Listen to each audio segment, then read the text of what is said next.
आपके साथ 5 interview tips को लेकर। पहला है कंपनी रिसर्च करें। जी हाँ, पहला है कंपनी रिसर्च करें। आप किस कंपनी में इंटरव्यू दे रहे हैं उसके बारे में आपको जान लेना बहुत ज़रूरी है। तो फर्स्ट है हमारा कंपनी चेक करें, इसमें सीईओ कौन है, करंट न्यूज़ क्या चल रही है, कितने उसके व्यूज़ हैं, क्या पॉइंट्स हैं, वेबसाइट क्या है, उसका विजिबिलिटी क्या है, कितने लोग काम करते हैं। ये छोटे मोटे जो पॉइंट्स होते हैं इनको नोट डाउन करें और चेक करें कि मार्केट में उसका क्या सिनेरियो चल रहा है। सेकंड टिप की बात करूँ इंटरव्यू टिप की, तो वो है जेडी। जी हाँ, जॉब डिस्क्रिप्शन आपको बहुत क्लियर होना चाहिए, क्योंकि पैनल जो पूछता है वो जॉब डिस्क्रिप्शन से पूछता है, जो आपने रिज्यूम में मेंशन किया है वो पूछता है। तो आप ये ज़रूर चेक कर लें कि आपका जो रिज्यूम है या जो आप सर्च कर रहे हैं, जिस प्रोफाइल के लिए आप जॉब देख रहे हैं, क्या जेडी भी उस जॉब के लिए उतना ही मैचेबल है, क्या उतना ही मैच हो रहा है।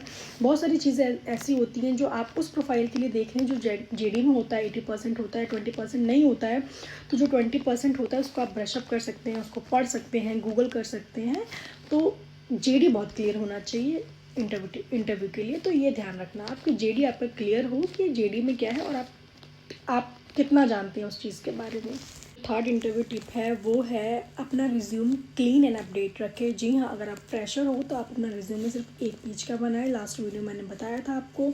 सेकंड, अपना स्किल, अपना एजुकेशन, अपने प्रोजेक्ट्स, ये सब अच्छे से हाईलाइट करें, ये सब अच्छे से मेंशन करें। बहुत बेस्ट लुक देता है और 1 पेज का रिज्यूम बहुत ही सुटेबल और बहुत ही प्रोफेशनल होता है। तो ये ध्यान रखना कि आपका जो रिज्यूमे है वो बहुत क्लीन और क्लियर और अपडेट होना चाहिए।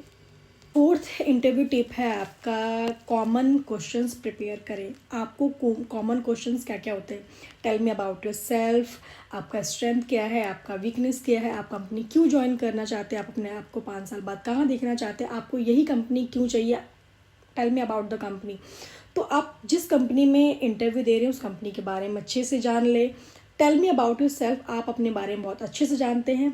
30 सेकंड का ही इंट्रोडक्शन रखें, उससे ज़्यादा लंबा इंट्रोडक्शन मत रखें, बहुत लंबा चौड़ा आपको नहीं बोलना है, बस 30 सेकंड में अपनी चीज़ें आपको बतानी है। एंड लास्ट टिप है आपका सैलरी एक्सपेक्टेशन।